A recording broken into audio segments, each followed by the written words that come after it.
राम के नाम का चमत्कार। एक बार एक गांव में एक साधु रहता था। सारा दिन राम राम जपता रहता है और ढोलकी बजाकर कीर्तन करता रहता। उसकी कुटिया के पास जिस व्यक्ति का घर था वह उससे बहुत परेशान था।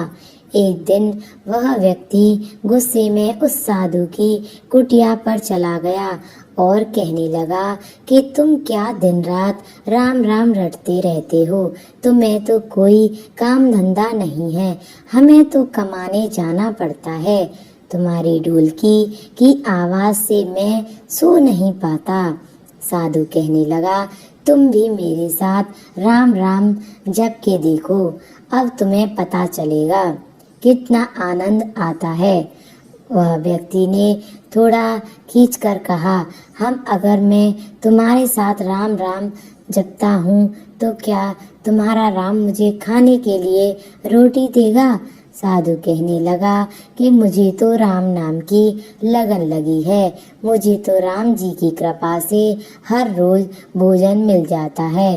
तुम भी राम राम जप के देख लो, मुझे भरोसा है भगवान तुझे खाने को जरूर देगा।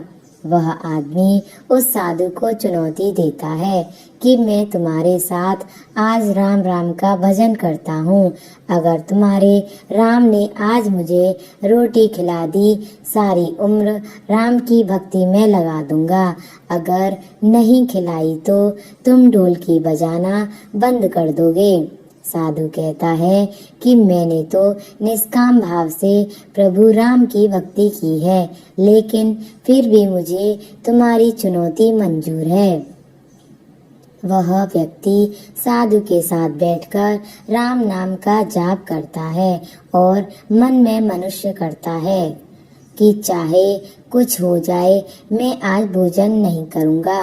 देखता हूँ इसका राम मुझे कैसे भोजन कर आता है।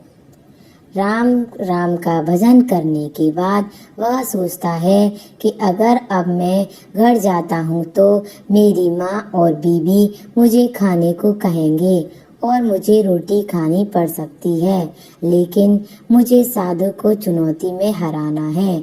इसलिए वह घर जाने की बजाय गांव के पास जंगल में चला गया। जंगल में एक पेड़ पर चढ़कर बैठ जाता है। वह सोचता है कि मैं सारा दिन इस पेड़ से उतरूंगा ही नहीं, अन्न का दाना भी नहीं खाऊंगा। इस तरह मैं साधु को हरा दूंगा और उसका ढोलकी बजाना बंद हो जाएगा।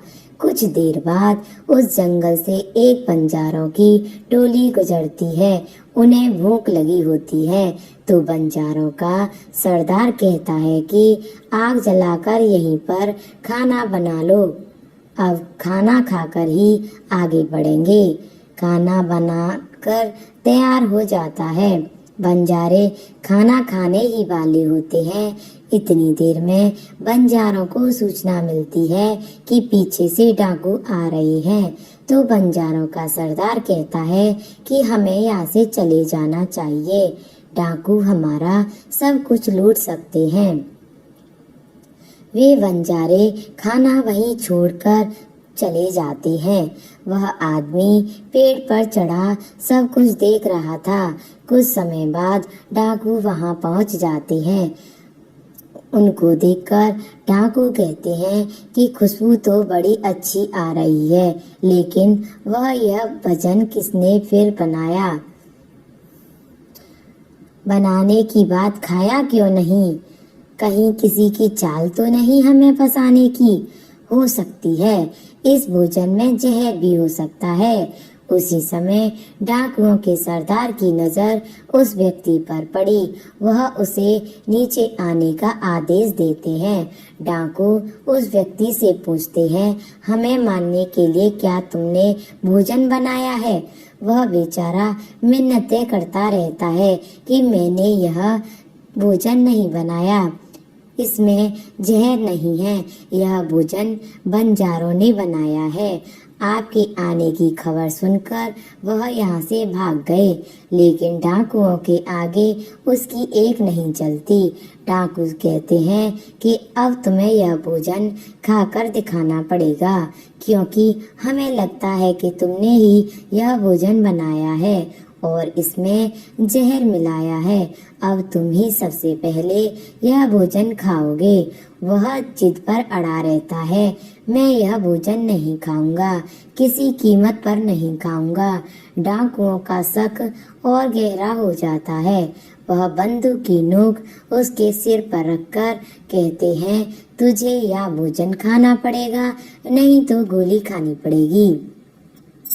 वह व्यक्ति भोजन कर रहा है और साधु को याद करते करते आंसू उसकी आंखों से बह रहे थे। उसने कहा था कि मेरा निश्चय है कि राम नाम जप लेगा तो राम तुझे भोजन भी करा देंगे।